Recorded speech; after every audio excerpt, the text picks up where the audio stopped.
Yes! Yeah, welcome back to the Isaac Abrams Show, everybody. I'm your host, Isaac Abrams. Today's very special guest returning to us for the second time, actor, comedian, writer, TV show, presenter, and host. Did I say stand-up comedian? Yeah.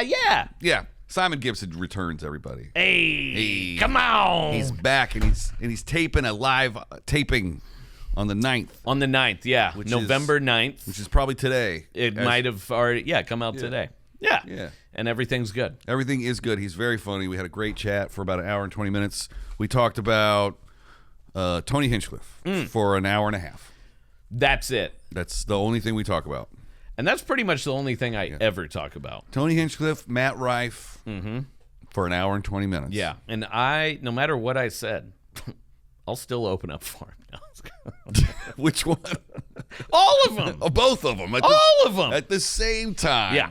We do 9 Would You Rathers at the end. They're very funny, but you already saw the clips for that, which is why you're here watching it. Please follow, go to Simon's website at simongibsonisfunny.com and check him out on social media. Simon Gibson, at Simon Gibson. Go to his YouTube channel. Yeah. Also, Simon Gibson is funny. Yeah. Yeah. Watch that shit. There's a theme going here. He's going to help me, we're re-strategizing the whole thing. Oh, yeah, let's look at it right now. Yeah. Enjoy the episode, everybody. Thanks for watching. We'll see you next time.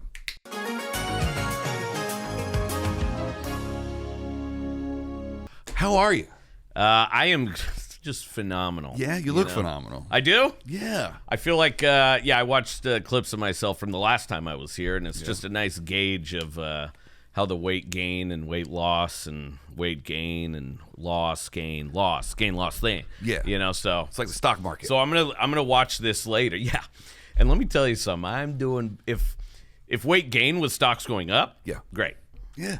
Weight gain going down, I lost it all. You got to short those. You got to short the losses and gain the gains. Short the losses, gain the gains, and boy, am I gaining. Yeah. So I am interested to watch this after, just to do a compare. Yeah. Well, I got rid of those chairs because much like yourself, everybody hated how they fucking looked in those big and those where I'm just like, ha! Yeah, you and everyone else. And women felt like they had to sit at the edge of the chair and like cross their legs and sit up straight for an hour and a half. Proper. And now we're at a table like Joe Rogan. Hey. Having a real conversation. Yeah. That's what I want to be associated with Rogan right now, forever. Yes. Right. Huh? Come on. Let's go. It's crazy all the shit that's happening about the Trump interview, because then they're like, then he's, as soon as Trump left the building, he said he was going to vote for Kamala, and I'm like, did he? Because I haven't seen that clip. Like, I don't know. People shit on me. Is that what he said?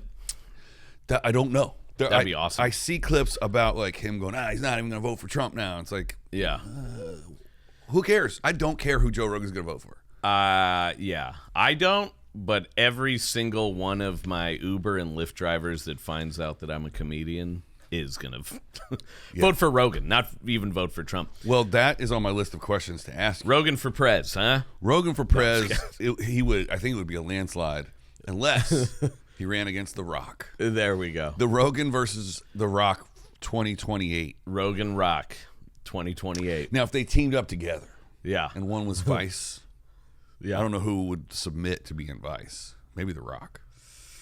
I mean, that's a good question. Yeah. I mean, The Rock is a solid, I'm not trying to short shame anyone. I mean, you guys know me, look at me. But, I do believe The Rock is a solid 3 feet taller than Rogan. So if they're just going by height, right, then it should be The Rock. The hot take, Joe Rogan could kick The Rock's ass. The Rock has bad knees.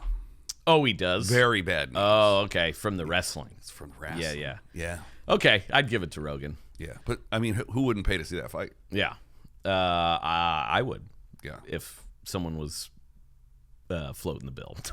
I'll watch it if you're paying for it. If you're paying for it, of course. I'll watch almost anything if someone else is paying for it. So I have a new theory. Yeah. For 2028, I think the best possible person that we could make the president is Steven Spielberg. Okay. Because I Why think is that? aliens are coming. Yeah. And I think he knows how to deal with aliens. Yeah. How come? Because he's made movies about aliens. Oh, okay. That's it. And he's absolutely out of his mind. Perhaps J.J. Abrams. Okay. Perhaps. Yeah. Maybe a little like he's a cabinet member. But any science fiction director Yeah. I think needs to be the president of the United States when the aliens present themselves. Yes. Wait, let me go back. Did you say Steven Spielberg? I did. Okay, because here's the thing. I heard Steven Seagal in my mind, and I was like, wait, what was the Steven Seagal movie where he was with aliens? Out for justice. Yeah, I was like, I've seen every Steven Seagal. I mean, a huge fan. I mean, not necessarily of the person, but of the movies. And I was like, I don't remember one where he battles aliens. No. Spielberg, yes. Yeah. I would want Spielberg, Abrams, throwing a little Jim Cameron, you know? I think we're onto something. Yeah, they should be the Council of Alien Interactions. Yeah. Yeah. When you said Seagal, I pictured Van Damme, and I just pictured myself doing a split up on this table. Yeah. Could you do that? I cannot. No. But with the magic of editing, if I hoisted one leg up, just one, and then hoisted another leg up, split screen, razzle dazzle. That's awesome. I would now see that. I would pay my own money to see. You would pay money to see me do a Van Damme? Yeah, absolutely. Did you see the truck commercial a couple years ago where he was... I have no idea how they did that. I can't even figure it out. Wait, was that a couple of years ago? Or I feel like that could have came out like a year ago or 15 years ago. It's truly, I'm not even sure. I think it's closer to 15, only because I had a sketch comedy actor buddy spoof it and put his face on Van Damme's body. Oh, nice. And I haven't talked to him in like 10 years. Oh, okay. That's how I date things. Yeah. The friendships that we've not wither away. Yeah. Not maintained. Not cultivated. Yeah, speaking of not cultivating, I haven't seen you very often since the last time you were here. I think I just saw you at the store, but I think you feel like you've been on the road, I've been on the road, we're doing our separate things. Yeah. I mean, that's the best part about living in LA is leaving it almost constantly. Because they ain't paying you too much to do comedy here. No. It's the exposure in an industry that's in decline. Yeah. And my apartment complex just started taking exposure for rent. Oh, good. Yeah. Damn. Right. Wait, where? Okay. It's not funny, and it's not true either. I need to float this exposure till next. Don't cash this exposure till next week. Can I get an advance on my exposure, please? Yeah.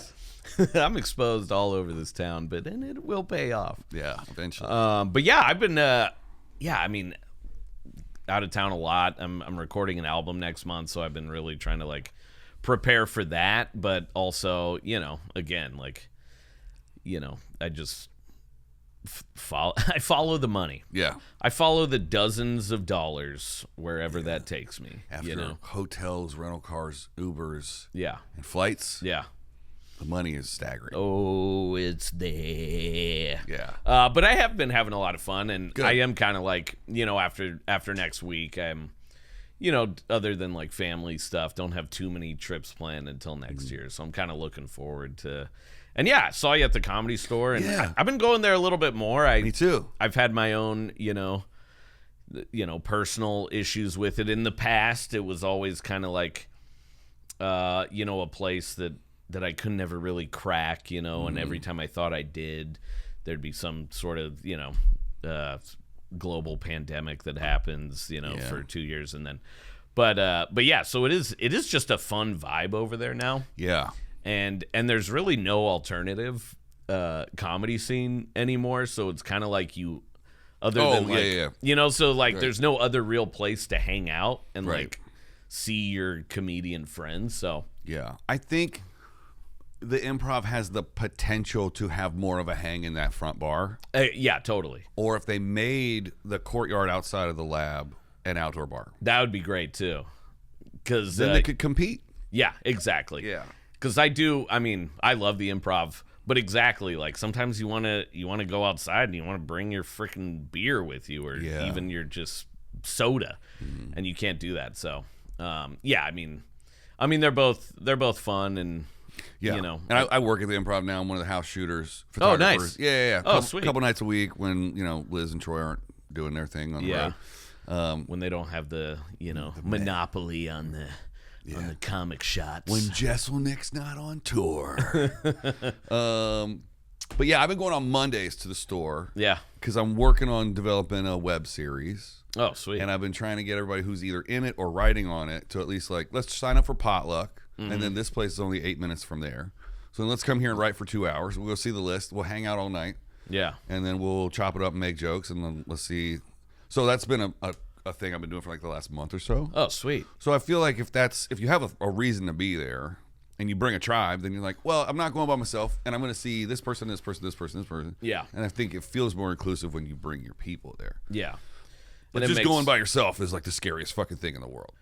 Yeah, it is. It is. It's nice to have a group. I mean, I also, sometimes I feel like I work better alone, so I can sort of weave my way in and out. But yeah, I went. I didn't go, this last week because I got into town too late. But I went the last week before, got up, and it was a lot of fun. And and then I'm just like, oh yeah. You got up on Friends and Family in the OR? You had a spot? On Potluck. Okay, yeah. So yeah, it was it was fun. Yeah, I did my very first potluck the week before that. I know. I saw you. That's how this all happened. That was the week before. I didn't go up the week I saw you. I went up the week before that. I think. No, because I watched you. You did? Yeah, I saw your set. Oh shit! Yeah, and how did I do? You did great. Oh come on! You did great. Thank you. You hear that? You sacks of shit. I did the comedies, which is funny because the last time we talked, I had done very little comedy. Okay. I was interested in comedy. I produced one comedy show for my 40th birthday. I just turned 45. Congratulations. But since we've last talked, been on the road with a couple guys, done a bunch of shows. Yeah. So I feel like I can talk as a comedian now. I felt like a little bit of a fraud before. Yeah, I still feel like a fraud. Yeah. Speaking of fraud, who are you voting for? Yeah. I am voting for... I guess we should say voted for. Yeah. Who did I vote for? Yeah. I voted for whoever won and is now either the Supreme Commander, the Supreme Commander, or the person who wants me to keep my health care. Yeah. Either way, we're not living in hell, or we are, and I'm happy to burn with everyone else. That's right. Okay. Pass me the gasoline. Yeah. This is a very ominous podcast that we're filming right now because we're literally on the fucking precipice. Yeah. It's October 30th. For anybody that's wondering, to us right now as we're recording this, October 30th. I don't know what the fuck's gonna happen. Who knows? But yeah. I do feel like certain members of my family are really just I'm preparing myself for any outcome. I think after 8 years ago, I truly was like, oh yeah, no, anything can happen. Don't believe polls. Don't believe whichever editorialized version of the news that you watch. Right. Like it's somewhere in that. And so now I'm trying to because my family is not like Fox News Republican, not MAGA people. They're kind of more extreme the opposite way, which not extreme, but like it's good.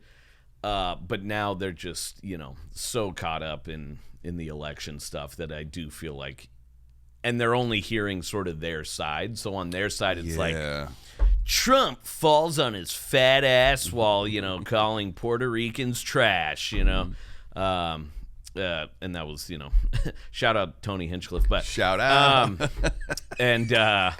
But no, I'm like, you guys have to prepare yourself for the possibility that, and I'm not going to see him until Christmas. And I'm like, what kind of Christmas are we going to have? Oh boy. Yeah. So this thing that I was thinking about earlier today was that they have it set up into two teams, right? Yeah. And they're calling it a win or a loss, right? Like this team is going to win, this person is going to win, or this person is going to lose. And I think in either case, it's America that's going to lose, right? No matter, I don't think either of the candidates are great. I don't think if you wrote a list of the top 10 people who could lead the world, I don't think either of these people would make the list. Yeah. I mean, who really is qualified to lead the world, you know? Yeah, I guess who's running big pharma or big media or BlackRock or big insurance. And I think about myself and I'm like, obviously, no. but I'm like, it's a certain kind of person and people that, strive to even have that kind of, position anyway. And I think you kind of have to be kind of nutso anyway to want that. So I'm like, but, everything's going to be fine. Everything is still fine. Yeah. Now. You know what the most fucked up part is? And, this could be taken so out of context. You could just clip this, whatever. Right. But from 2016 to 2020, Wall, and it had nothing to do with him, but coincidentally, all of some of the best things from my personal and professional life happened in those 4 years. It's just coincidentally all like the strides that I had made, right. In entertainment, right. Just kind of all lined up with my personal life from about 2018 to early 2020, where I'm just like, and then, also coincidentally, the last 4 years of Biden, there's been some wins, but I'm just like, it's and I think for a lot of people it's been turmoil. So I'm just like, I don't think it had anything to do with him, but it was a coincidence. There's a coincidence there, and I don't like it. Yeah, I don't like it one bit. I never thought about that. And feel free to Frankenstein all that into being like, I was better under, And then it won't be a hard cut. And then be pretty easy. It's pretty much just a straight line. Yeah. And then I'll get a bunch of new fans. Yeah, you could Jeff Dye the shit out of this. Yeah. You go on Gutfield every night. Oh God, if I could just get on Gutfeld one time. Gutfield or Feld? I don't know. Honestly, don't know. But I will say, not to talk shit, but I will talk shit because this guy already unfollowed me. I opened up for a guy who was a regular on Gutfeld. Yeah. Opened up for him at, the Ontario Improv a couple of years ago. Canada? Ontario, California. Okay. Yeah, not the province of Ontario, but... I was like, well, you're an international comedian. But a nice 100,000, population little city outside of L.A. Mm-hmm. And this guy, what was his name? Jamie something. Anyway, shout out to him. Kennedy? Not Jamie Kennedy. No, I don't think Jamie Kennedy goes on Gutfeld. Oh, he would. And I've watched every single episode. I go The Daily Show, then I go Gutfeld to get my counterpoints. Yeah. I like to hear it all. But yeah, he had been going on there. He told me that they don't pay any of their guests to go on there, but you get so many fans, and the kind of fans that you want, I think we can all agree. Yeah, people with money. Yeah. And people who are not easily manipulated, balanced, just non-reactionary. Mentally stable. People that are putting in the work, mental health advocates. And you know what else is fucked up? Is I featured for him every night for crowds like those crowds. And God darn it, if I didn't have some of the most fun sets that I've ever had. Yeah. They were like, I mean, obviously I didn't talk about, my hippie parents or anything like that. I kept it real base to my base audience, and they were like incredible crowds. And then his material was not even political at all. He was just like talking about his family and his life.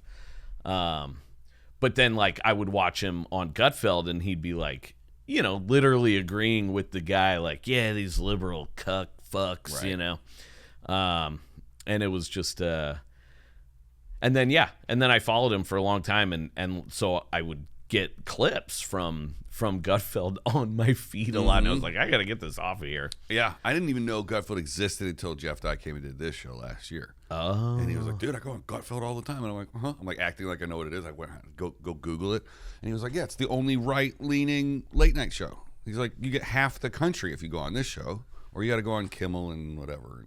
Conan and all that other shit. Oh, and you got to do like 5 or 6 other ones. Yeah. You got to split your time on the. He's like, and it made sense. Like from a marketing standpoint, if you're just gonna choose your own adventure, and you could put all your own personal thoughts and morals aside and go, I'm gonna play this character as a comedian.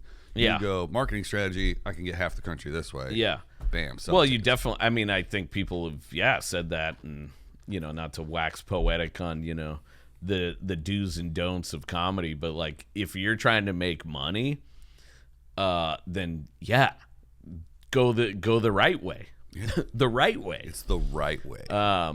And so I mean, he sells out. I mean, obviously, he has been doing his own thing for a while, doing pretty well. But like this other guy was pretty unknown, and and I was literally opening for him during his like steep ascent, into essentially like selling out weekends, and it was just because of Gutfeld. Anyway, folks, I'm gonna be doing Gutfeld next week. That's so funny. November 5th.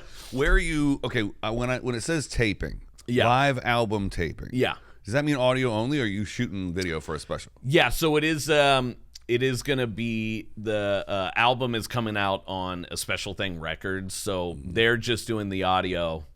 So you'll be able to download that, stream it, whatever. I'm gonna have some limited edition vinyl copies for those record heads, For people who like to get up off the couch and flip it to the B. Yeah, you're gonna. That's my album. It's called All B-Sides. And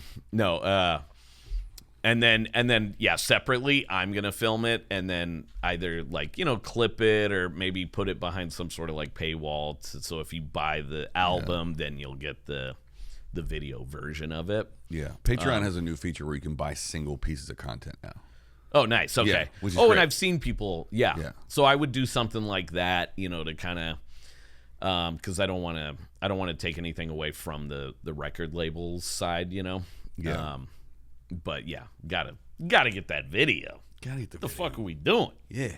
Now, what's the advantage of going with a record label as opposed to just like grabbing the audio and just dropping it on Spotify yourself and doing it myself? Well, I mean, like, I think sort of the benefit to that would be their, sort of inside track with like Sirius XM trying to get it on there.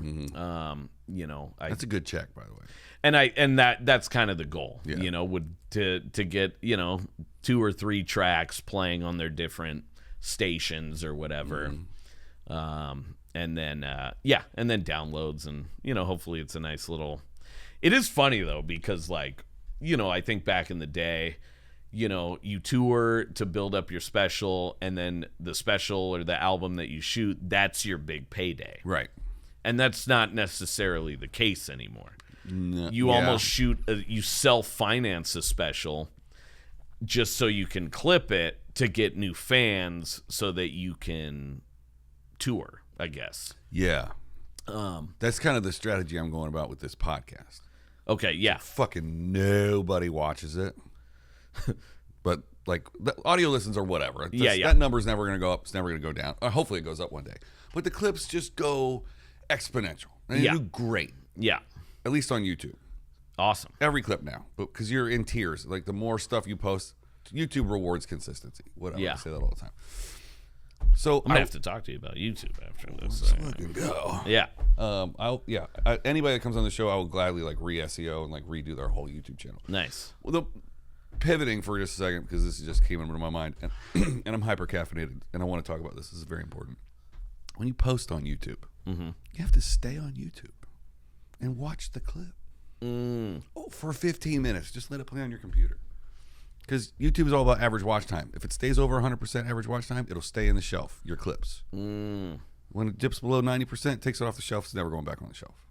Got it. So it doesn't matter how many subscribers you have. It's just like TikTok. It's going to send it to 1 billion people as long as the average watch time stays up. And if you're watching it on 3 different accounts, that shit's going to go up 2,000-3,000%. Nice. You got to work the post. I'm trying to game the system, system's been gaming me for long enough. Yeah, well, as a guy who's only been focused on gaming the system and not writing any comedy whatsoever until about 4 minutes before I get thrust out on a stage in front of 1,000 people. Yeah.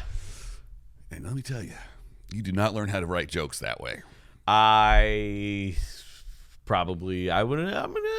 optimist, but yeah. I'm going to agree with you. Yeah, probably not. I scraped together 10 minutes that started working a little bit. And then I just did that 10 minutes all of last year. Yeah. At the end of the tour, the headliner's like, hey, man, why are you wasting your time? And I was like, what are you talking about? He's like, no one cares that you're going up, because I would do guest sets. It'd be feature, 10 minutes, headliner. He's like, no one's going to even remember you're here. You should be doing new jokes every single night. I'm like, oh, okay, I'll start doing that. Tour ended. I'm like, thanks for the advice. Yeah, why did you tell me that now? Yeah, cool. But those 10 minutes. Nice. Yeah. And now you feel, comfortable doing, doing that 10. Yeah, I mean, I'll do my first. I guess I don't actually agree with whoever said that, because like, shouldn't you be crafting a fucking set, not just like throwing shit into, it's like, yeah, I get it that they're not going to remember anyway, but but you're going to remember. Yeah. And now you do remember, and now now you have a set that, you're happy with, and you can kind of continue to sort of play with and mold, I think it was, to his greater point, have his back, I think it was like, if you want to grow from getting these guest sets to being a feature, if you want to get to 20 minutes and you're not doing any new jokes, how are you going to get the new time? Yeah.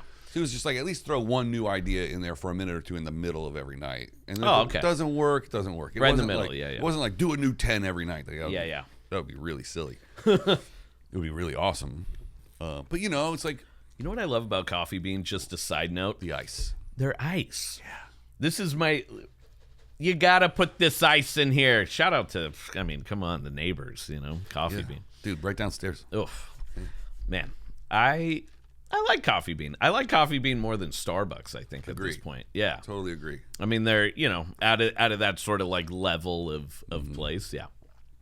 Yeah. Now, if I move studios and there's a Starbucks downstairs, I'm changing my opinion. Yeah. I've always loved the Bucks. Yeah. Coffee Bean, get out of here. I'm a proximity guy. Yeah. There's a KFC on the other side of the studio. Pretty good. No, it's KFC. But I eat there every day. Every day. Yeah. Nice. High blood pressure. Yeah.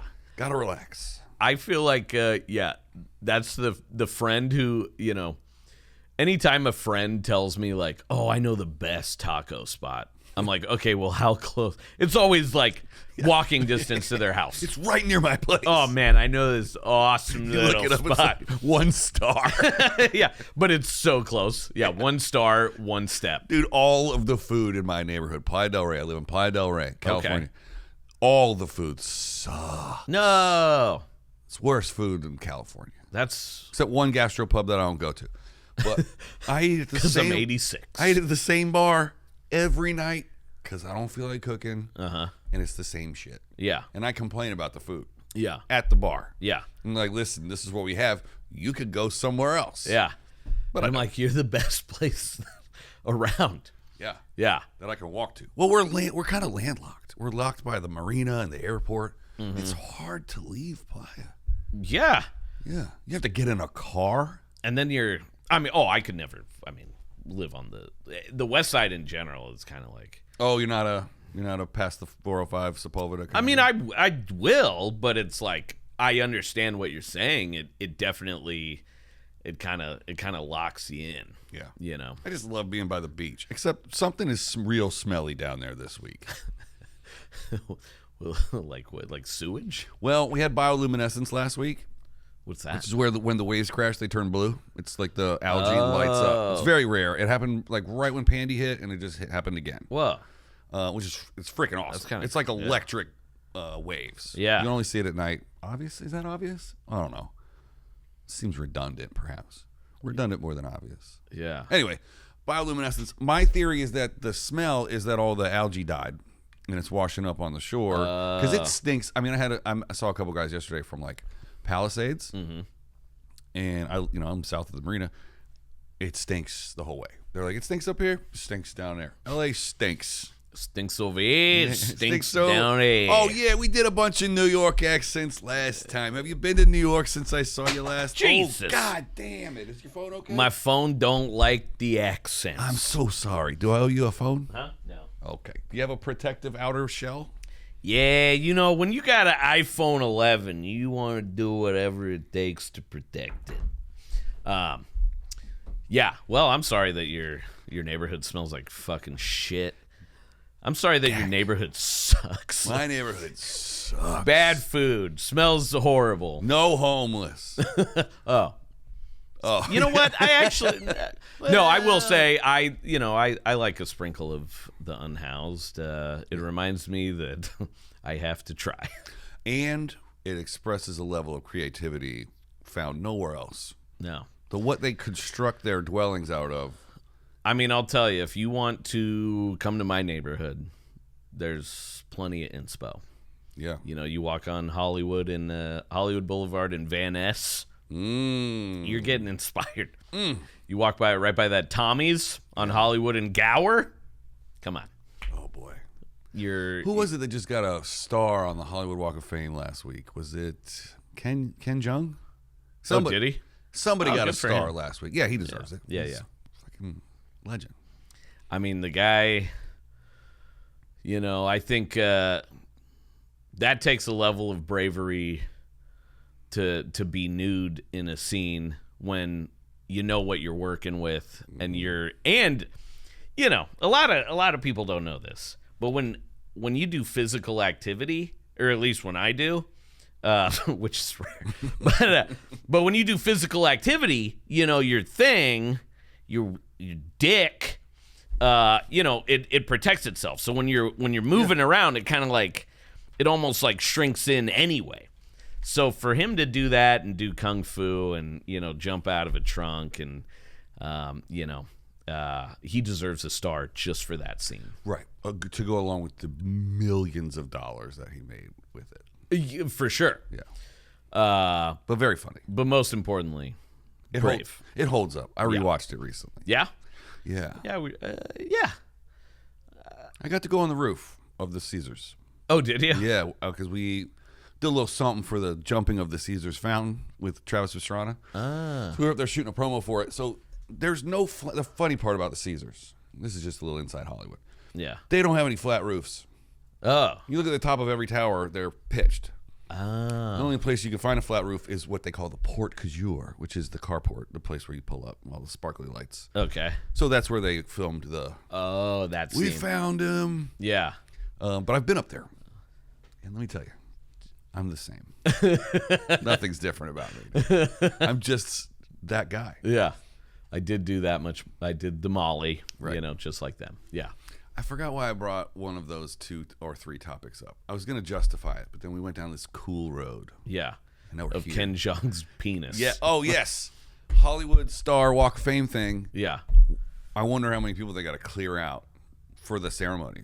Because it's going to be in all the pictures. It's going to go in the paper. It's going to be in this, do you want to shoot down the sidewalk and see tents and stuff? Yeah, you can't really just have a shanty town when, when Sabrina Carpenter's, that's that me espresso. Get out of here, Yeah, man. She's taking off. A lot of people are blowing up right now. Yeah. Yeah, who else? Who else is taking off that sucks? Oh, man. I was going to say a couple of names, and you said sucks. And I was never. I mean, I'm just kidding. Sabrina Carpenter is actually. You know who's very funny that is absolutely blowing up right now? Who? Craig Conant is just... Oh, nice. Just blowing up. Oh, sweet. Just he's selling great. out everywhere. So funny. Yeah. Yeah. And it all started because he worked at Trader Joe's and farted on a customer or something. And then, he was TikToking. I don't know if they had TikTok. But he was Instagramming from Trader Joe's. Yeah. And they fired him. Yeah. And then when Pandy hit, nobody else wanted to go on the road. He was like, I'll get a cold. Oh, good. Yeah. Good. Oh, okay. So he risked his life and others and now and it paid off for him. That's right. I'll tell you a quick little story. I during speaking of taking off, who else took off because they didn't respect other people is no offense to Craig. Yeah, I love Craig, but I was doing shows in San Diego and I really needed the money. And it was July 4th weekend of 2020. And they had just kind of opened up some stuff in San Diego. Yeah. They're like, social distance, and I went down there and did one show. at a club, to be not named. And I was like, this feels wrong. And then and then I leave the club, and San Diego is just an absolute fucking shit show. I mean, it's packed like Mardi Gras, just like Mardi Gras. Yeah. And I'd been, I'd been like, pretty much hadn't seen any people other than like, the people I was living with. And I'm just like, this is crazy. And I was like, I don't think I can do the rest of this weekend. And so I canceled. Wow. And I was, I felt very torn up about it, but morally I was like, I can't do this, And then who came to the rescue? A little unknown comedian by the name of Matt Rife, and he replaced me for the rest of the weekend. And so here's how far things have come. Yeah, is I was the main guy, and then I was like, I can't do this, and they're like, throw this pretty fuck out there. Right. We want him to die. And then fortunately he did not perish, and then became incredibly famous, and is now almost as hated as he is loved. As he is loved. He's almost as hated as his jawline is perfect, Right. Yeah. So yeah. Man, what has he been on the show? He hasn't. Nice. He was gonna come on the show and then he blew up. But he's still very kind. Every time I see him, still follows me. Yeah. Because I photographed him a bunch of times before he blew up. I like the Rifester. Yeah. He's a fucking sweetheart. No. Anybody's got anything bad to say about Matt can say whatever they want to say about Matt. I don't really of course. But I think he's got I love his squad mentality. I love who he's taking on the road. I love his videographer. I think if you're making that kind of money, you need a whole team to keep you sane, and you bring your best friends with you. I mean, I would do that, but I've pretty much alienated all of my friends. So once I do blow up, it's you and me. Yeah, let's go. Let's fucking go. Let's do it. I do think it is funny that like nobody cares who was touring during those times anymore. It really does. Nobody even remembers. No. Nobody remembers that I didn't. Right. Nobody remembers even wants to talk did. about Pandy at all. Yeah. They want to act like it's like the cousin that we don't talk about Randy. Yeah. Randy. But yeah, I mean overall I think you just gotta fucking do what you gotta do. Yeah. Now, when you record this album next week, are you gonna burn it, or are you gonna still do some of it live? That's a good question. I think that part of this is I want to move on from a lot of this material. I mean, some of this shit I've been like doing for 8-9 years now. Which is funny because I still don't think that some of it's like perfect, but whatever. Yeah. It just gotta. It move will on. be the day after you'll remember. The day after, be like, oh yeah, that's the tag that I should have. But I'm like, I'm not really a traditional comedian anyway, so I'm just like, whatever happens up there. Yeah. We got 2 shows to see if. That's good. Yeah, to see if it works. And sort of piece it together. So, hopefully it's good enough that I can, someday be part of the Rife Squad, part of the Hinchcliffe Army, a Roganite, and they'll notice this and be like, we need this guy. Yeah. We need the guy that we need. The guy we need. Yeah, he's not the guy we deserve. It's not the guy we even want. And we don't even like him. No, but we need him.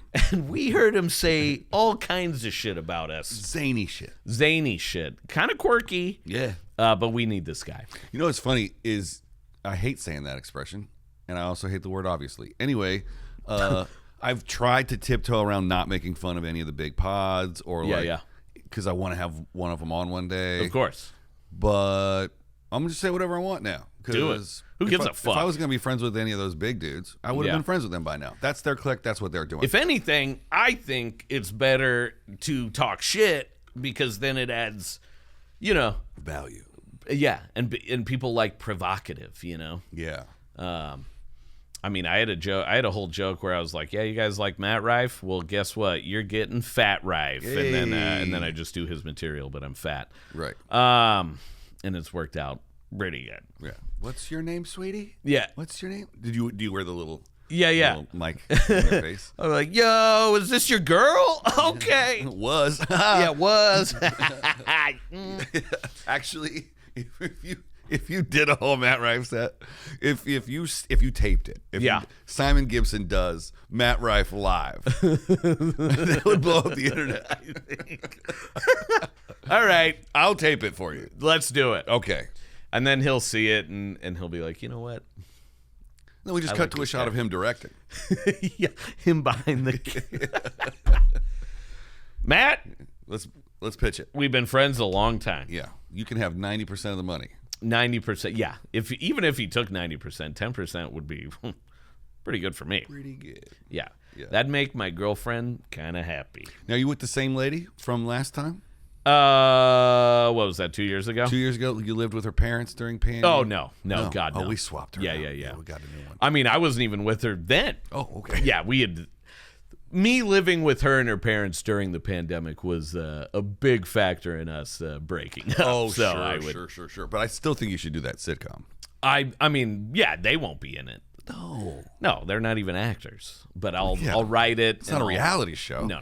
Yeah, it's a sitcom. Yeah, no, that's up here. Yeah, different. But clearly, it'd be a missed opportunity if you didn't call your sitcom Simon Says. Yeah, huh?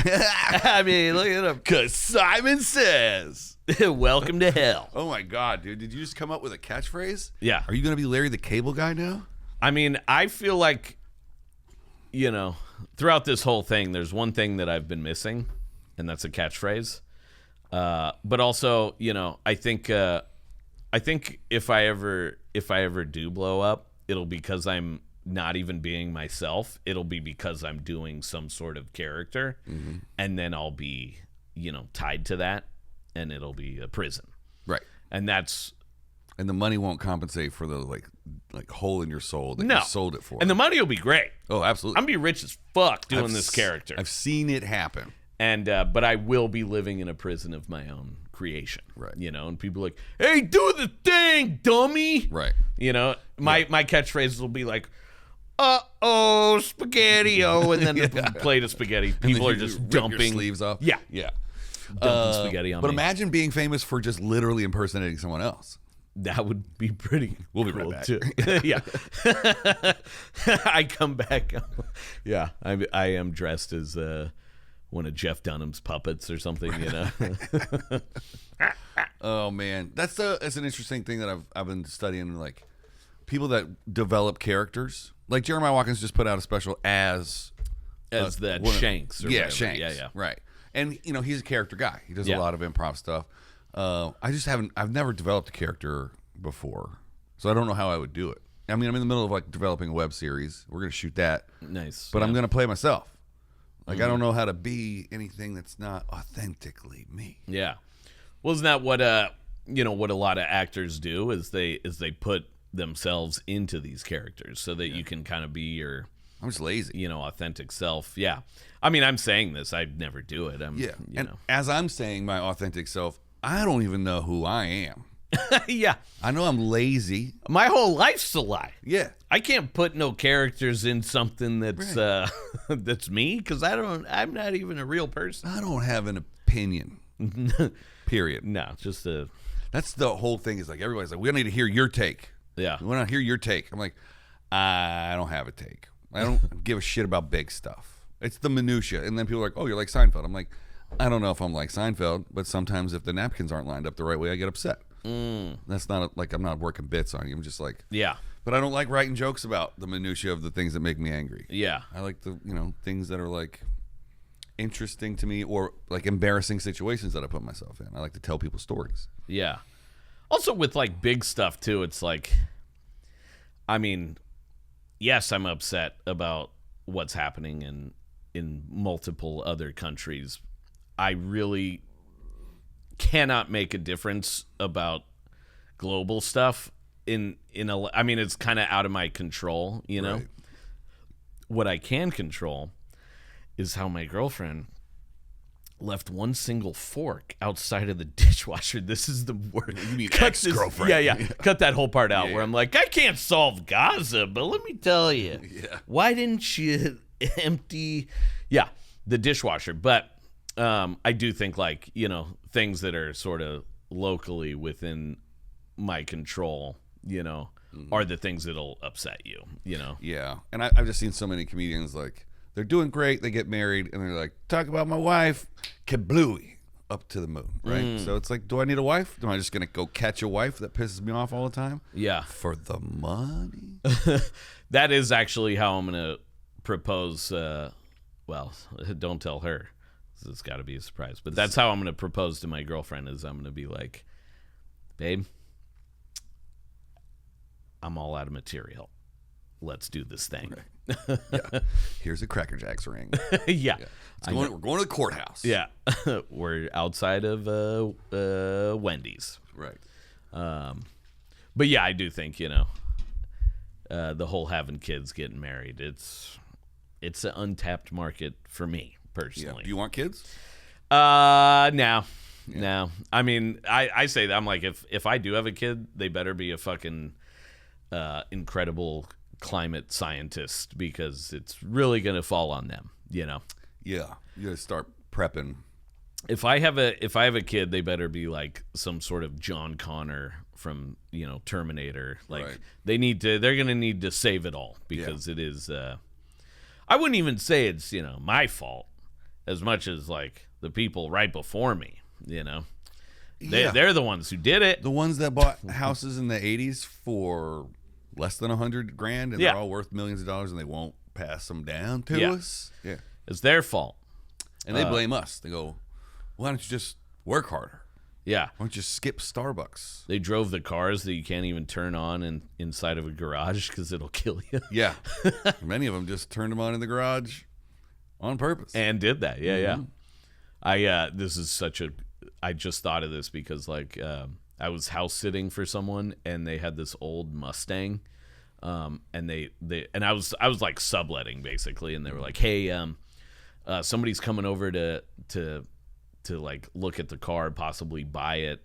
Can you start it so that, you know, before they come over, just to make sure, blah blah blah." And then he was like, "Whatever you do, do not turn this car on without opening the garage door and all the windows." Right. And I was like, oh, okay. And then I did, and I was like, oh, I know exactly what you're talking about. Even with all that open, I was still like, holy shit. I remember this from high school. The old sniffing gasoline days. Gas used to smell so good. And then he was like, yeah, you could drive it around if you want, like drive it around the block. And I did. I drove it around the block, all the windows down, and I was still just getting like just big waves of fumes. Yeah. And amber waves of green. And you know, when gas costs 60 cents, you know, it's fine. But yeah. I miss that car. Yeah. I'm gonna sniff some gas after this just to remember. Did he sell it? No. I don't even think that guy ever showed up, honestly. So that car could be yours now. Yeah. I could have a 4-cylinder 19 who gives a fuck piece of shit. Yeah.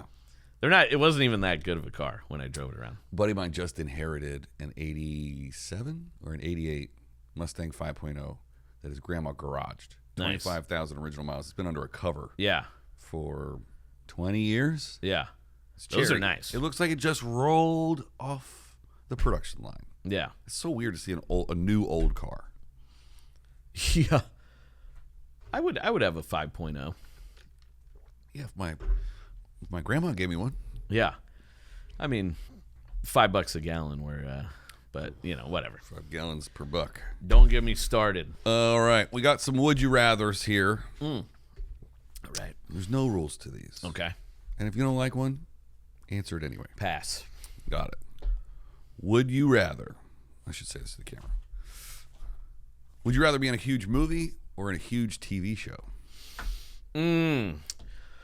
Would I rather be in a huge movie or a huge TV? I mean, it depends on what kind of points I'm getting on the back end with this movie. Oh, we're doing back end points. Like, is it just the rate, and then I get like part of the merch and stuff after? I mean, is this a superhero movie or is this like a little indie? An indie darling that you spend $100,000 on and it makes $50 million? Yeah, that's a good question. And it jumpstarts my career. This is. I think my gut shot was to go TV show. If it goes 10 seasons, you're probably, and then goes to syndication. Yeah, you're probably still going to beat the one-time movie paycheck. 100%, even with a lot of points. I think maybe. Yeah, if it was like, some sort of IP movie, and it's like there's sequels involved. Am I a main character? Yeah, but I still do think the last real way to make money as an actor would be those sort of primetime syndicated shows that got like, think about this, they don't make sitcoms or TV shows that have 20 to 22 episode seasons anymore. No. Like, even network TV, they're doing like 12 episode seasons.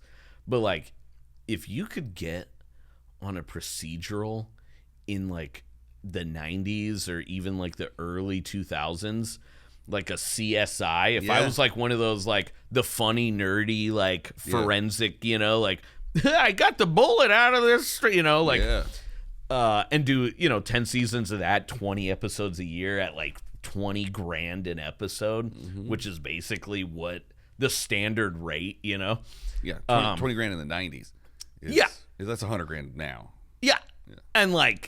And then those shows, not even is it, you're getting the fair rate because it's network television.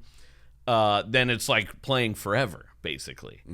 I mean, I love, what is it, Tubi? And those like free, the Roku TV, Samsung Plus, that like my whole life growing up, not my whole life, but a good chunk was I would just wait for them to play reruns of SNL or Conan or these like, The Simpsons. And now it's like you have a free channel that's just 24 hours a day, the greatest Conan clips of all, and it runs, constantly. But I mean, there's channels that are just dedicated to like CSI Miami or, NCIS, and they just run 24 hours a day. I don't know how that works. Right. For like residuals, but I would imagine there's some sort of insane buyout that they have to. The network gets paid and the actors don't. Great, probably. I don't know how streaming works either. Like, I've got friends that have made or been on streaming shows. And they're not really buying new stuff. They just have notoriety now. Yeah, and they get to be on other TV shows. So I guess my answer to that is I would prefer to be on a TV show in the 90s. So I would rather be on a sitcom from the 90s. Okay, I agree. Because Friends is still paying the cast $25 million a piece. I would rather be Ross from Friends. And that's the answer to probably all these questions. Yeah. Ross, dress for less. And I'm usually a Marshall guy, but Oh, okay. Speaking of movies and television, would you rather watch a terrible movie with your partner or a great movie alone? Man, as someone who really loves mystery science theatering, a lot of like bad TV and movies, I'm gonna definitely say watch a bad movie with my partner, because it's funnier to crack jokes with them. Oh, it's so fun. Yeah. And I can barely sit through a movie or a TV show at home without looking at my piece of shit phone, So it's nice to have some accountability as well. You have an accountability buddy. Yeah. Yeah. Like, hey, do you need to check that same app? Yeah. Every 30 seconds, you mushhead. Yeah, the only thing that'll keep me off my phone is watching like Love Is Blind or like any dating show, like Hot People Island. Wait, or whatever. By yourself or no, with my partner. Okay, yeah. Thank God, I was about to get worried. 2024, and it still feels weird to say my partner. I'm gonna go ahead and say girlfriend. Yeah, I feel like there's a little tinge of homophobia in there. I wanted to make sure everybody knows I'm straight. Well, here's the thing. I said partner a couple of times, and my girlfriend was like, "Don't ever call me that. I'm your girlfriend." And I was like, "Babe, you're fucking canceled, you piece of shit." Yeah. No, homophobic. Yeah, but yeah, I've said partner before, and I would if that's what my partner had wanted, but yeah. but she does not want that. 2 years ago when I was on tour, you can do the math and figure out who it is. I don't like saying his name on the show. We had a Live Nation rep. He traveled separately, like didn't get to ride on the bus, like drove behind us, whatever. Because they're sacks of shit. Yeah, great person, absolutely awesome person. Yeah, very great to work with. Love to have him on tour. Every time he referenced his better half or his partner, he would say partner. Yeah. So we, over the course of like 4 or 5 months being on tour, my partner, and then we eventually just all assumed he was gay. Okay. And then one day, we were like, I don't know if it was a predominantly gay city. I don't know if it was San Francisco or somewhere. And we were like, "Hey, you're probably happy to be here, huh?" And he's like, "What are you talking about?" I was like, we're in the gay side of town. He was like, I don't know why you would. And he was like confused. And we're like, "You're gay." And he's like, "No, I'm not." I'm like, "But your partner?" He's like, "Yeah, her name is," and he starts using the females. Plural I see. Nouns and verbs. And we're like, "We all thought you were gay." And now we like you less. Yeah. We liked you better when you were gay, Randy. Yeah. Gay Randy is a funny name. I'm going to put that in a character. Moving right along. I don't like this one because I've done something similar to it before, but let's just do it quick. Okay, let's figure it out. Would you rather wrestle a lion or fight a shark?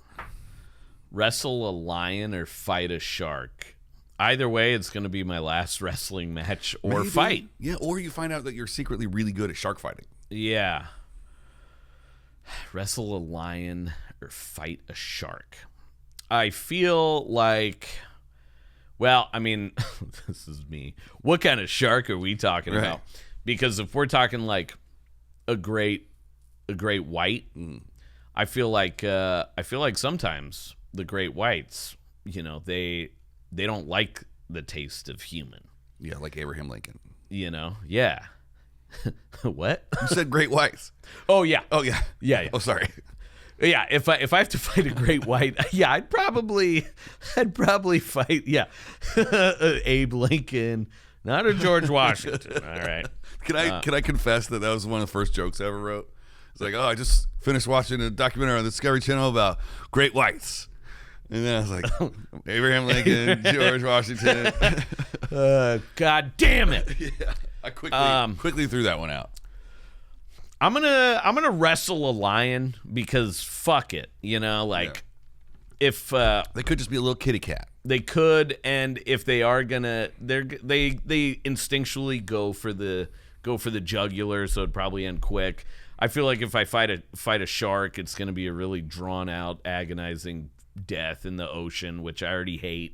Yeah. I love a long, drawn-out, agonizing death, but I'm just not a fan of the ocean. Not underwater. I need to breathe while I'm dying. Don't ask me to go out in your boat. I ain't going to do it. Yeah. Well, actually, we were going to go out on the yacht after this, but not going to ask you. All right, I'll make an exception. Because it smells down there. Yeah. Okay. Really, really, really interested to see what you have to say about this.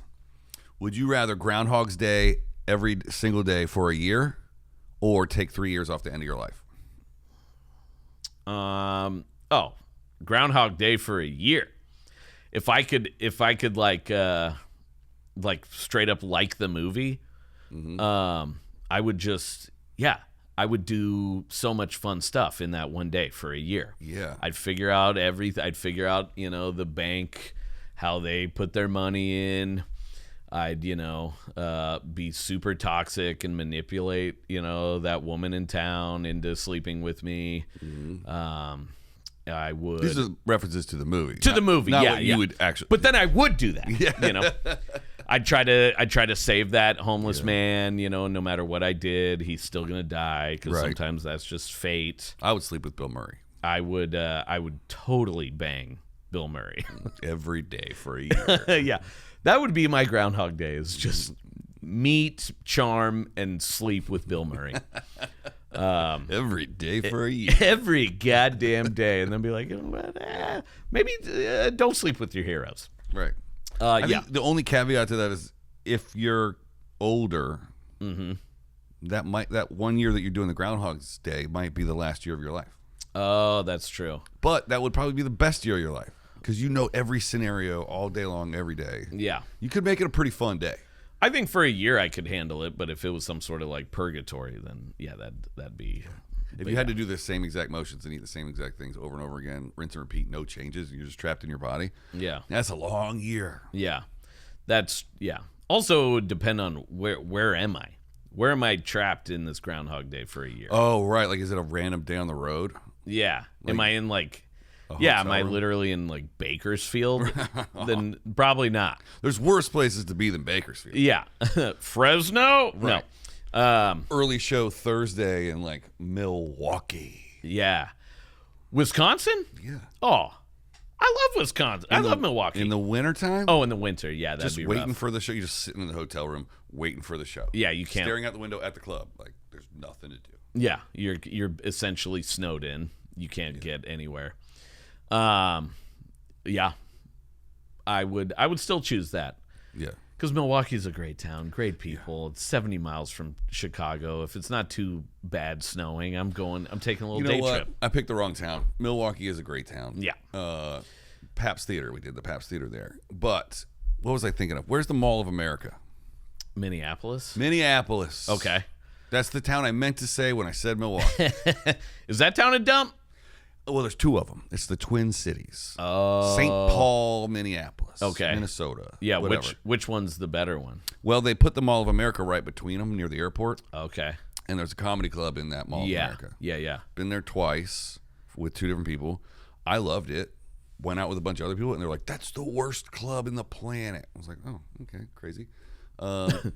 Isn't it great when you don't know what you don't know, and you're just right. like, I'm having a great time. Yeah. Like, no. I said words, and people laughed, and then other people were like, the ceilings are too high. And I'm like, are we blaming our jokes on ceilings now? Like, I mean, yeah, I will.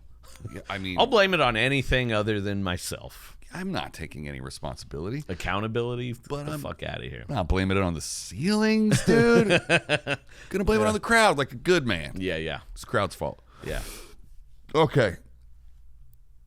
Ooh. Would you rather go to the past and meet your ancestors or go to the future and meet your grandchildren? Well, there's probably not going to be grandchildren. I would rather go to the past and meet my ancestors because I'm too afraid to do 23andMe, especially after the whole, they went bankrupt, so now they're selling people's DNA. Anyway, You heard about that? yeah, Okay. You didn't do it. I did not do it. I've been warning people about this for years. Oh, that was my dad. Literally, when it came out, he's like, "So you're just gonna give your DNA to a private corporation? Yeah. Are you a fucking idiot, Dude? It is so dumb. You're paying them to data farm your DNA. Yeah. Who knows how many copies of you they're gonna make? Yeah. Or have made, or what they're gonna do to him? or what they're gonna. This just a quick side note is did you ever see? There's like I haven't watched every episode, but there's an episode of Black Mirrors where this guy basically like he's like a real creep around the office, and everyone's like, "Oh, stay away from this guy." And there's this one woman who just got hired there, and she's like, "Oh, he's not so bad." And then he like says something that she's like, "Oh, I guess he is kind of creepy." But while he says that, he like somehow gets just a tiny bit of her DNA and then clones her and like imprisons that clone in this world with some of the other coworkers that work there. And he's like done it to all of them. And he's this like god within their sort of thing. So like, So that's why he's weird at work, because he treats them all weird at home. yeah, well, because he like does all kinds of messed up shit to them to their clones, you know. But yeah, I think about that all the time where I'm just like, yeah, I wouldn't want some clone of me just getting like tortured or something like that. Yeah. Even though, I guess it wouldn't. But the movies always, they clone people at the age that they're at. Like, you clone somebody now, they gotta be a baby. yeah. They gotta grow up. Yeah, exactly. Yeah, that's a good point. Well, that's our current science. So I would definitely go into the past and meet some of my ancestors. Some of the great whites. Like, yeah. And I'd be like, you know what? Yeah. It is your fault. Right. Even though I never knew you. Wow, you guys are really doing this stuff. That's crazy. You should stop. Yeah. Trust me. Yeah. This is not going to look good in about a few days. Yeah, a lot sooner than you think. Yeah. All right, last would you rather. Okay. Yeah, last would you rather. Would you rather age from the neck up or age from the neck down? Oh, shit. Which I'm assuming means you stop aging in the reverse. Like if you age from the neck up, your body stays normal. Uh-huh. If you age from the neck down, your face stays normal.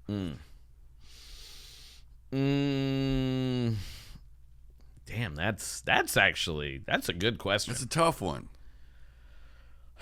Part of me would say I'd rather age from the neck up. Like because if I age from the neck down, then it's like, I can't, walk upstairs. I have to, whatever. You still look 40, but your body doesn't look. But my body's completely broken. Yeah. My body's already getting a little broken. So yeah. But as dudes, let's say you get to be 80, but you have the body of a 40-year-old. Yeah. Still smashing other dudes. I can still smash. And but then my face looks a little bit withered. And I would say, other than some of the gray hair, I take care of my skin. I got a routine, As long as you don't get dementia from the neck up and all your body is like your heart's the same, your lungs the same. Dementia. Yeah. That's which you don't get until you run for president. That's tough. Yeah. And I don't plan to run for president for another 50 years. Yeah. So how long if your body never aged and your mind just started to deteriorate? Yeah. How long do you think it would be fun to be alive? You get to be like 130, 140, and you're like, everything's weird. Yeah. Yeah, I'm going.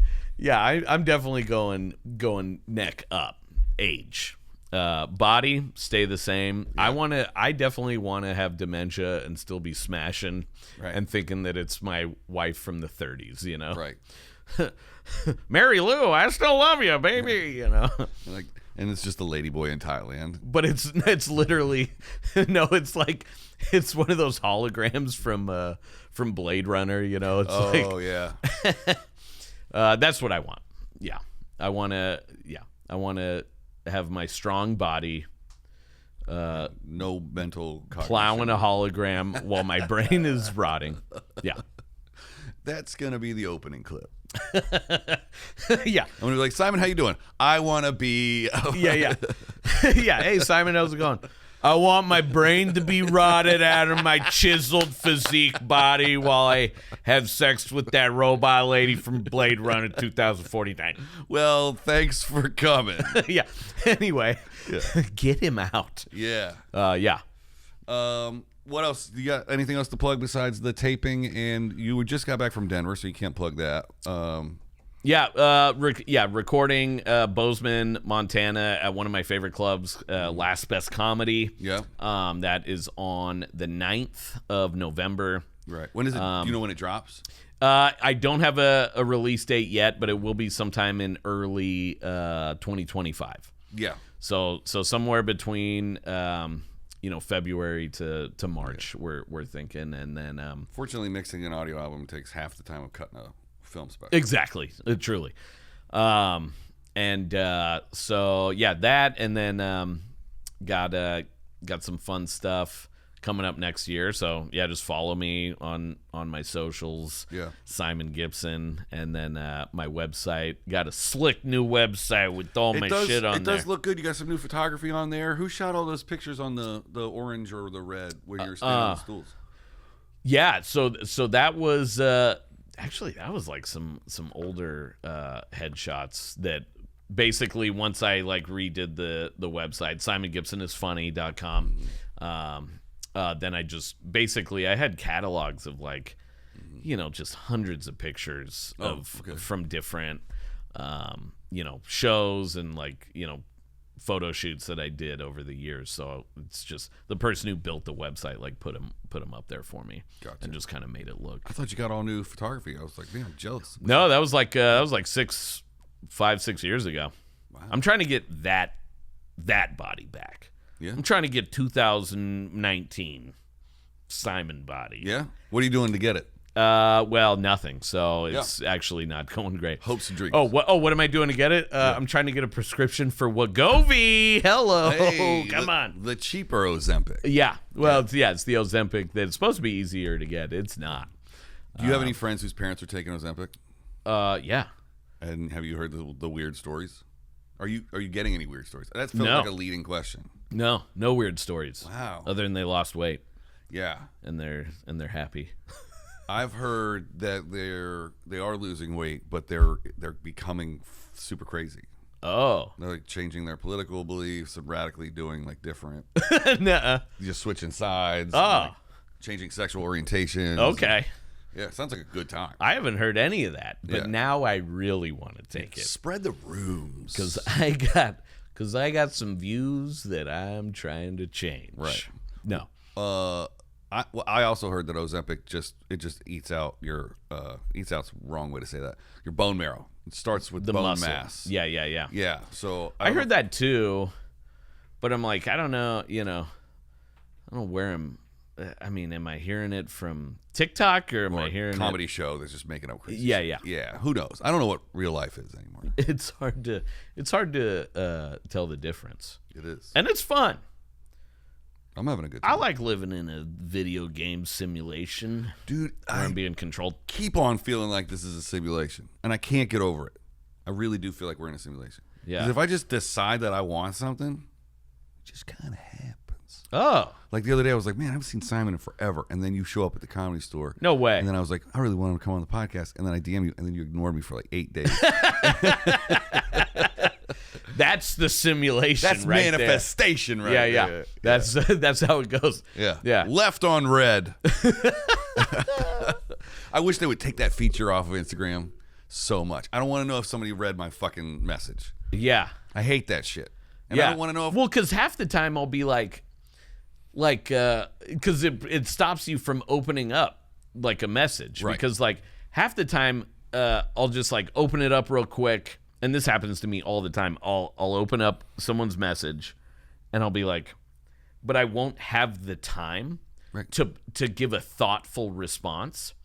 And so I'll be like, I'll come back to that. And then other shit happens and you just forget about it. And then you're like, oh my God, I'm an asshole, So like most of my Instagram replies always start with, I'm so sorry. But it's like, but yeah, if it is just like Instagram's way of being like, hey, do you want to have the power? Right. Just open it and just show them that. Yeah. There's something about like my actual email inbox has like 10, 15,000 unread emails, but I have to have no notifications on my social media. I can't have a little one sitting there. I'm like, what is it? Did someone follow me? Oh, I have to have inbox 0 on socials. Yeah. So I do the same thing. I read a bunch of shit and don't respond. But when it happens to me, I'm flame broiled. You're like, I'm Burger King. I'm a Whopper. Yeah. I'm flame broiled. Dude, so pissed. Yeah. Yeah. And then as soon as somebody responds, I'm like, oh, great guy, of course. I mean, the best. I absolutely haven't talked any shit about this person whatsoever in the last week. Who does this little punk think? Oh, no, they're fine. I do have a list, and I call it the list. Yeah. And it's of people who I've DM'd or I've seen in real life. Yeah. And going like, hey, man, I'd love to have you on the show. Yeah, dude, I'd love to do the show. Yeah. Tell me to my face you'd love to do the show. Yeah. I DM you. Man, it's not really looking good for the next like 4 to 6 months. 4 to 6 months. You don't have a single hour in the next 4. Don't just tell me you don't want to do the show, man. And I didn't ask them. These are people that I haven't asked. Yeah. I'm like, dude, love the show. Love to come on sometime. They're like movers and shakers. Yeah. And then if I follow up with you, because I will, I'm a follow-upper. Yeah. I'm a follower-upper. Yeah. I'm going to follow up. And then hey, man, good seeing you last night. Talked about doing the show. Do any of these dates work for you? Yeah. Hot. Wada bing bang. Here's the thing, and maybe you've noticed, I don't know how many like comedians you've met like in other local scenes, Very few. But like whenever I travel, there's always like 1 or 2 people in whatever local scene that I'm in that's like above and beyond like a ambition to like a psychotically ambition, and where nothing that they say do I believe. Right. And I'm always like, this person is gonna do great in LA. and then they move here, and then they like, and they do, you know. But it's like there's always the people in every single scene that I go to, and I'm like picturing these people in my mind right now that are just like, I'm just like, oh yeah, it's only a matter of time before you move here. Yeah. There's always also, because it's that exact thing. It's like, yeah, man, and then be like, yeah. Those are the same types of people that feel like if they could just get one celebrity comedian to follow them, that's going to open the doors to everything. Yeah. And I don't know very many comedians that don't follow me because I've been a comedy photographer for so long. Yeah. My doors are closed. Ain't no doors opening, just closing. I'll crack a window every once in a while. That's how I get in most places. I climb into the window with my camera on my back. Yeah, you thought you were taking a nap? I'm taking a picture. Peekaboo. Yeah. Hell yeah. Simon, thank you for coming again. Yeah, thanks for having me. This is great. I love the new studio. Thank you. And yeah, always so fun. Yeah, come back anytime. Anytime you message me, I'll respond in however long it takes. But I will respond. Yeah. And I will always do it. So. And I'm not scared to follow up. Fuck no. Yeah. Oh, I'll circle back. Yeah. I'll put a pin in it. We'll table this for later. Aren't we glad? Table that pin. Isn't it nice that we don't have to use corporate terminology every day? I know we're almost ending, but like I did work like an office job for like a year, kind of recently actually, and it was a good job. I never had like a job where it's like paid vacation time, all this kind of benefits, all this kinds of stuff. But even that wasn't worth how many times I had to like say those, table it, pin it, circle back. EOD. Yeah, we're gonna do it. Oh, I'm gonna need this EOW, preferably EOD. And then we're gonna really have to talk about our strategy for Q3 going into Q4. I'm like, I barely know how to read. No, what am I doing here? Let alone type. Yeah, and the meetings about meetings. Yeah, it's so embarrassing when I was like, they're like, oh yeah, just add all this to the spreadsheet. And then I'm like, oh God. And then I'm Googling. 6 weeks later. I'm literally Googling, I'm YouTubing how to do the most basic stuff on a Google Excel, I'm just like, oh my God, I'm an idiot. Have you ever thought you had headphones in, Googling a how-to at work, and it goes through the regular speakers really loud? It's like, today we're going to learn how to do Excel spreadsheets. Yeah, everybody like peeks up from their cubicle. Yeah. All right, guys, I know these spreadsheets can be really intimidating, but even you can do it. Spreadsheets for idiots. Yeah, I'll get that over to you real soon, Mr. Johnson. Man, trying to figure out something that you don't know how to do on a deadline for a client that you promised is pretty stress. Yeah. Yeah. And that was kind of, that job like made me realize like, oh yeah, there's a lot of stuff that's really annoying about comedy, but it's like, at least I'm not, when they say like don't take your work home with you, it's like it was impossible for me to not take it home. Right. Because like something would happen on a Friday that like, I'm like, what did that mean? And then I'm just like thinking about it the whole weekend. Yeah. So it's like, yeah, I don't know how people, and that job meant nothing. It was like, it was whatever. Right. But it's like, how does someone who actually has like a really high stress important job, like how do you not take that home with you? I don't know. I don't know how you do that. I don't know how they do high levels, high stress important jobs. I don't know how people. Anyway, don't ask me to make it fucking whatever. No. All right. You want to make a movie? Give me a call. Yeah. But don't ask me how to do any of that. Just throw the camera on. Right. Let me fall down. Funny. Something. Yeah. And then it goes to theaters. Ha ha ha. Ha ha ha. Funny man fall down. Ha ha ha. Yeah.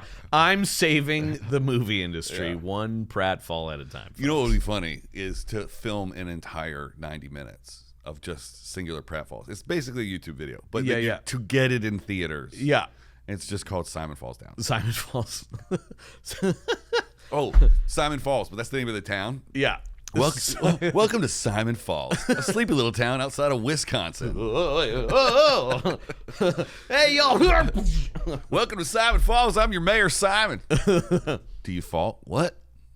No. Yeah, it's just got one little babbling creek that's like 3 inches high. Yeah, I fall and drown in it somehow. He drowned in 3 inches of water. Now he haunts the town of Simon Falls.